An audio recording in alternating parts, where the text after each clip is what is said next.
Hakkı bilenlerden, hakka tabi olanlardan ve hakkı yaşayanlardan ve hakkı üstün tutanlardan eyle.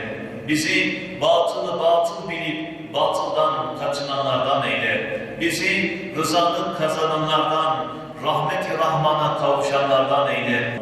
Sen affedicisin, affı seversin. Bizi ve bütün inananları affeyle. Hatayla işlemiş olduğumuz bütün günahları affeyle.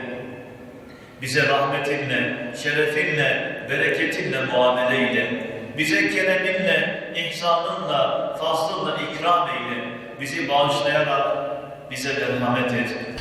Biri bize İslam medeniyetinin nasıl bir medeniyet olduğunu soracak olursa aslında özetle İslam medeniyeti vakıf medeniyetidir diyebiliriz. Resulullah sallallahu aleyhi ve sellem sahip olmuş olduğu en değerli fedek arazilerini Allah yolunda vakfetmiştir ve bu arazilerden sonra gelen Müslümanlar istifade etmişlerdir. Daha sonra Hazreti Ömer döneminde de vakıf medeniyeti en üst zirvesini yaşamıştır.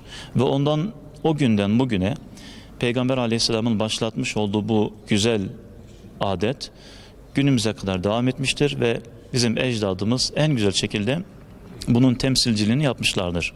Yolda kalanlar için yolda kervansaraylar yapılmış, darul acizeler yapılmış, yetimler için kalacak yerler, sıcacık yuvalar yapılmıştır. Ve İslam medeniyeti vakıf medeniyetinin en doruk noktasına kadar yapmış ve bunun yanında köprüler de inşa edilerek insanların yollarını bulmaları sağlanmıştır. Yine keza camilerimiz ve Kur'an kurslarımız da aynı medeniyetin bir ürünü olarak kıyamete kadar varlıklarını devam ettirecektir. Bugün de vakıf medeniyetini inşa eden Peygamber Aleyhisselatü Vesselam'ın yolundan giden bütün insanların ruhlarına bağışlanmak üzere Mevlid-i Nebi okuduk ve Kur'an-ı Kerim'den aşırı şerifler okuduk. Cenab-ı Hak indi ilahisinde kabul eylesin inşallah.